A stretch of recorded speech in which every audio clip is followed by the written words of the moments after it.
Boa tarde. Hoje nós começamos essa nossa conversa, Viver com Sentido. E como eu havia dito ontem, nós trabalhamos o transtorno de personalidade bipolar, distimia, e hoje o transtorno de personalidade antissocial. Bom, nós vamos trazer alguns elementos para identificar e como lidar com pessoas com esse transtorno de personalidade antissocial. Esse transtorno é caracterizado por um padrão generalizado de descaso com as consequências e com os direitos alheios. Então eu diria assim, de que é uma pessoa que está no mundo, mas é como se ela não fosse do mundo. Então o descaso com as consequências e com os direitos alheios. A pessoa com transtorno de personalidade antissocial vai atrás do que quer sem levar em consideração as consequências para si mesma ou para outros e sem ter nenhum sentimento de remorso ou culpa. Olha que interessante, né? A pessoa, ela vive no fundo um narcisismo exacerbado, né? Ela está preocupada com ela só. Ela não tem essa preocupação com o outro, ou sentimento de culpa ou remorso, né? O médico diagnostica o transtorno de personalidade antissocial tomando por base os sintomas, incluindo descaso com as consequências e com direitos alheios, e agir de maneira fraudulenta e ou manipuladora para conseguir o que quer. Então, fica aí essa questão, né? Nós percebemos determinados comportamentos assim, as pessoas agem de modo fraudulento ou, às vezes, ela é manipuladora para conseguir o que quer. Então, ela vai, popularmente dizendo, né, vai mexendo os pauzinhos para as coisas favorecer a ela mesma, né?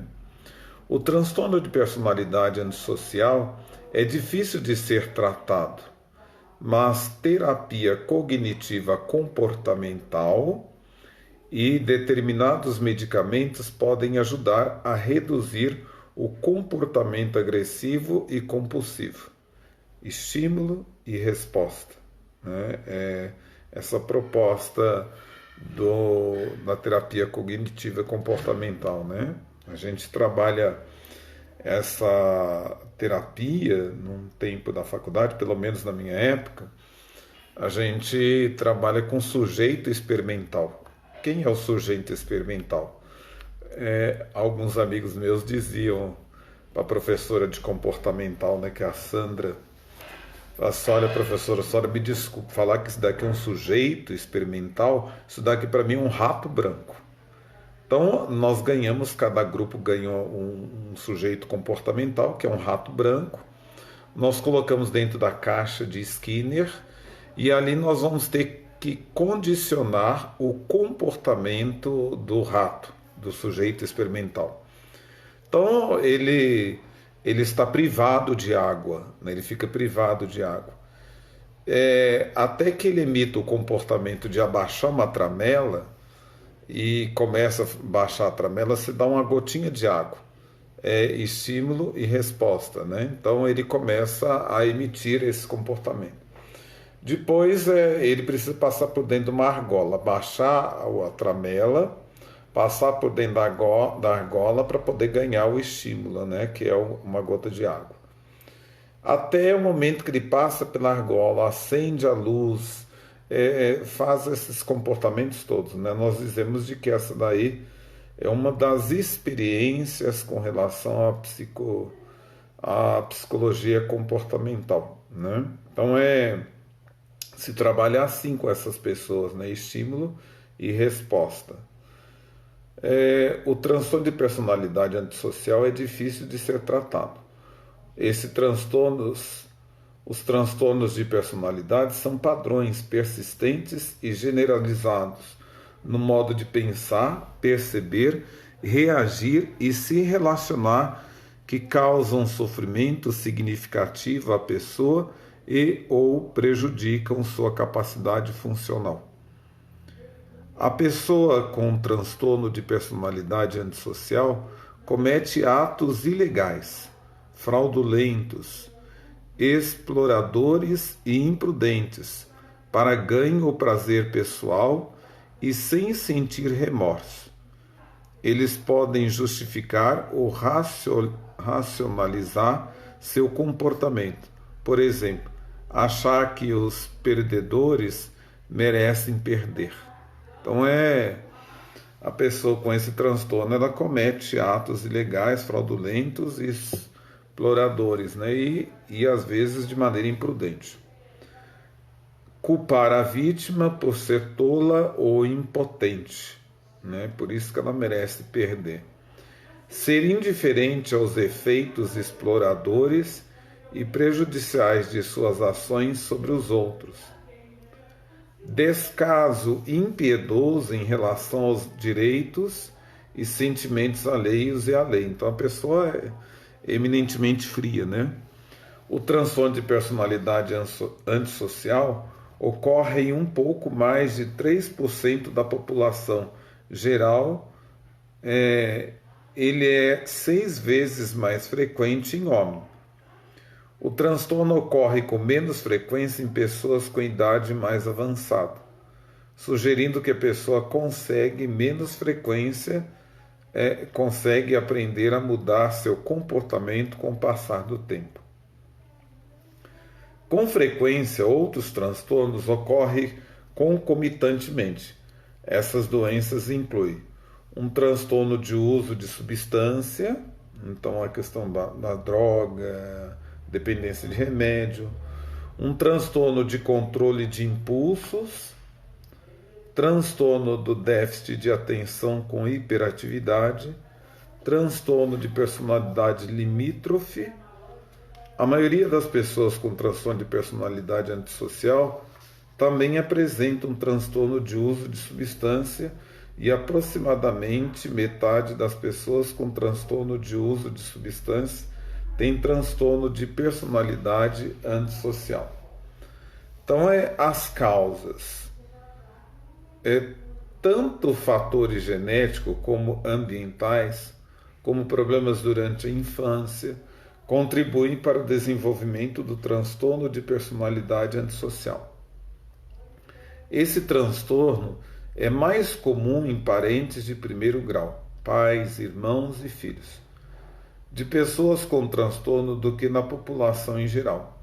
O risco de desenvolver esse transtorno aumenta tanto em filhos adotivos como biológicos, de pais com esse transtorno. Se a criança apresentar transtorno de conduta acompanhado por transtorno do déficit de atenção com hiperatividade antes dos 10 anos de idade, ela terá mais propensão a ter o transtorno de personalidade antissocial na idade adulta. O transtorno de conduta consiste em um padrão repetitivo de comportamento que viola os direitos básicos de terceiros e ou normas da sociedade que dizem respeito à idade adequada. A maior probabilidade de o transtorno de conduta evoluir para transtorno de personalidade antissocial. Quando os pais praticam abuso ou negligência ou são inconsistentes quanto à disciplina ou ao modo pelo qual criam os filhos. Por exemplo, alternar entre afetuoso e apoiador para intensível e crítico. Então, olha, vocês verem, né, a decorrência e a origem, né, muitas das vezes dentro do contexto familiar, como se trata a criança ou o adolescente que vai dizer daquele transtorno que vai ter na vida adulta. O descaso com a dor alheia na primeira infância tem sido ligado à presença de comportamento antissocial no final da adolescência. Esses sintomas, descaso com os outros, a pessoa com transtorno de personalidade antissocial pode expressar seu descaso pelos outros e pela lei, ao destruir propriedade, assediando outros ou roubando. Ela pode enganar, explorar, fraudar ou manipular as pessoas para conseguir o que quer. Por exemplo, dinheiro, poder, sexo ou gratificação pessoal. Ela pode usar um pseudônimo para realizar seus objetivos. Então, a pessoa não tem escrúpulo nenhum. Ela não tem limites, porque esses limites não foram impostos sobre ela. E o que a gente tem visto muito hoje é esse transtorno antissocial. Eu falo assim de que muitos pais apresentam seus filhos com transtorno antissocial porque dentro da própria casa não existe limite, né? A criação é feita de uma certa forma de que quem manda na casa é o próprio filho e não os pais. Então, praticamente não tem limites, né? Ou às vezes, para poder dizer, justificar a ausência dos pais, eles permitem tudo, né? Tudo posso, mas nem tudo me convém. Então, é preciso permitir aquilo que foi essencial e impor limites sobre essas pessoas. As pessoas com transtorno antissocial, a pessoa com esse transtorno com frequência não sente remorso ou culpa por aquilo que faz. A pessoa com transtorno de personalidade antissocial não tem empatia pelos outros e pode ser desdenhosa ou indiferente aos sentimentos, direitos e sofrimento alheio. Comportamento impulsivo. A impulsividade está presente nessas pessoas com esse transtorno, né? De modo geral, desculpa, não é Covid não, tá, gente? É alergia. De modo geral, pessoas com transtorno de personalidade antissocial são impulsivas. A pessoa tem dificuldade em planejar com antecedência e pensar nas consequências para si mesma ou para os outros. Assim ela pode trocar de casa, relacionamento ou de emprego de maneira súbita, sem nenhum plano de conseguir outro. Dirigir em alta velocidade, dirigir embriagada, às vezes causando acidentes. Consumir quantidades excessivas de bebidas alcoólicas ou entorpecentes que podem ter efeitos nocivos. Vamos falar assim, ela não delimita o espaço dela, né? Não há um limite para o espaço dela. Ela acha que tudo pode, né? E a gente fala que algumas pessoas com esses transtornos, ela usa de certos argumentos, certas artimanhas para poder conseguir aquilo que favorece. Então, às vezes, a pessoa pode chegar lá na Boa Morte, na igreja, na matriz, né? Olha, me deixe participar de uma celebração porque eu sou amicíssimo de fulano. Inclusive, também sou consagrado, sou padre. E ela faz uma cara de paisagem que às vezes acaba até convencendo. Então ela usa disso, né? E às vezes não é amicíssimo nada, não é religioso, não é nada, mas ela tem essa artimanha para poder seduzir o outro, né, com seu discurso. Frequentemente, a pessoa com transtorno de personalidade antissocial se irrita facilmente e é facilmente agressiva, porque ela tem dificuldade em controlar seus impulsos e não considera o efeito que suas ações têm sobre os outros. Ter uma expectativa de vida menos que a da população em geral.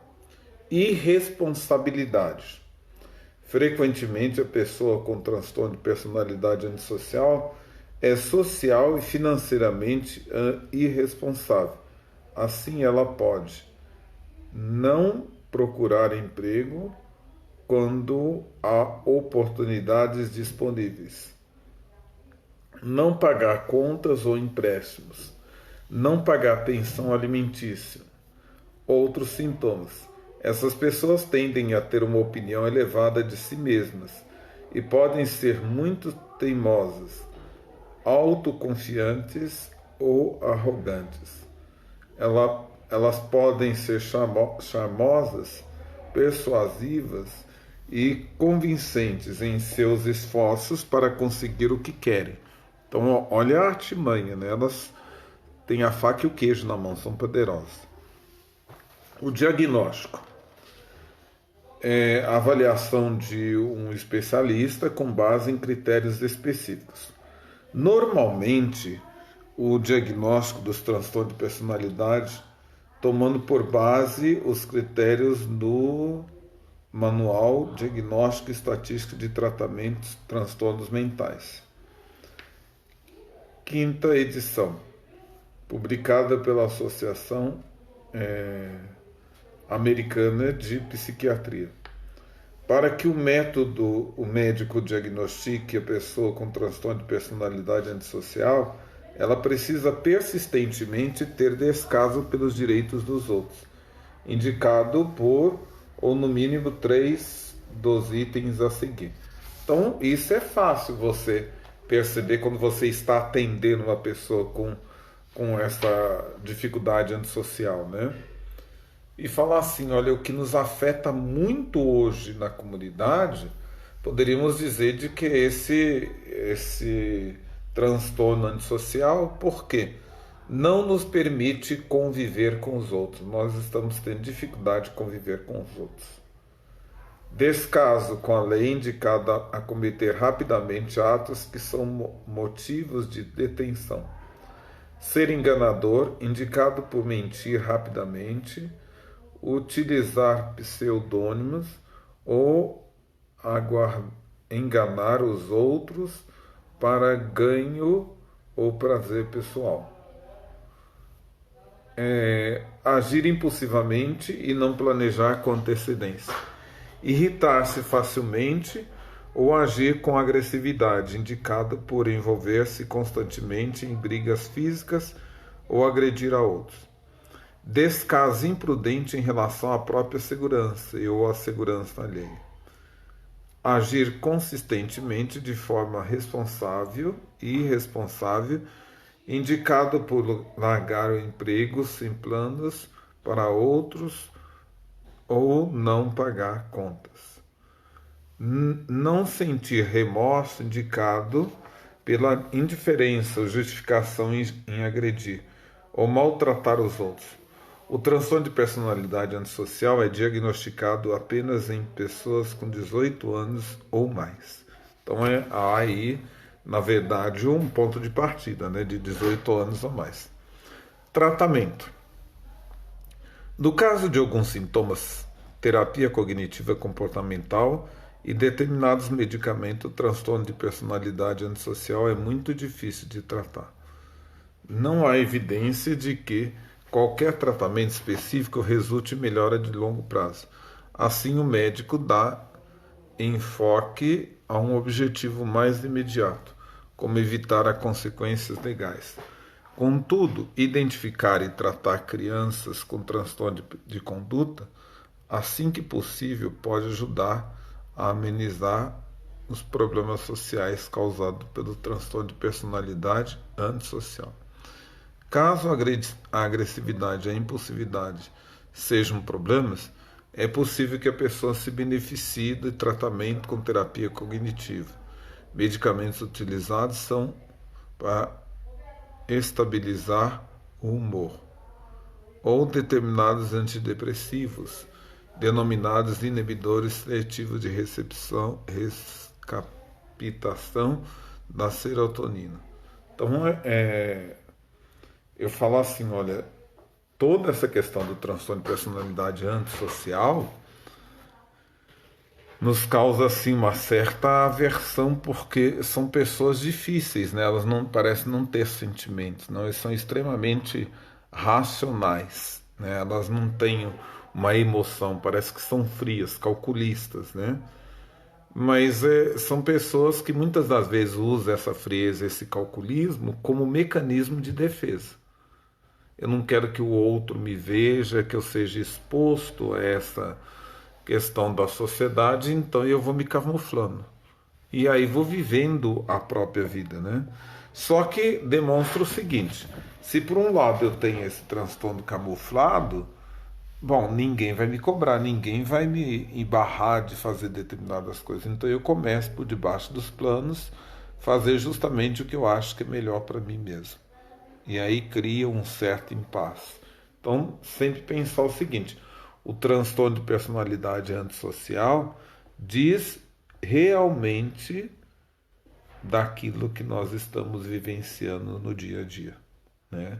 Se nós não nos abrirmos à realidade da pluralidade, da universalidade, nós estamos nos fechando cada vez mais. Daí nós vamos ficando cada vez mais antissociais.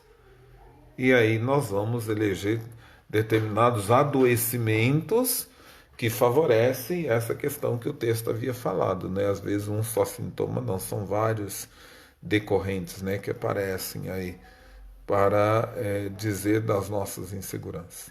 Então fica aí essa nossa conversa breve sobre o transtorno de personalidade antissocial. Amanhã eu vou ver se a gente consegue conversar um pouco sobre borderline, né? Acho que alguém havia me dito de que vai ser importante essa conversa sobre borderline para poder orientar e ajudar um pouco a saber viver. No antissocial já ajuda até bastante, né? Porque a gente fala assim, as crises existentes hoje em dia estão justamente porque muitas pessoas parece-me que estão ficando cada vez mais antissociais. E isso repercute na vida da família, na vida da sociedade. Ou os filhos estão fechados dentro de si mesmo, de frente para um computador, ou os filhos estão fechados dentro dos seus quartos, né? Mais tarde eles crescem, abre a porta do quarto e vê de que todo mundo também cresceu e que a sala mudou, que a cozinha mudou, mas ele não se acostumou a sair da toca dele.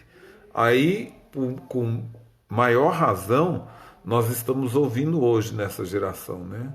Eu não consigo casar, eu não consigo namorar, eu não consigo ser isso, eu não consigo fazer aquilo. Bom, se eu não me desinstalar, sair do espaço pré-estabelecido por mim mesmo, eu não vou conseguir me comunicar com ninguém, né? Então, quem precisa sair de si mesmo somos nós, ao encontro de nós mesmos e ao encontro dos outros. Que Deus abençoe. Muito obrigado. Amanhã, borderline, nós vamos tratar.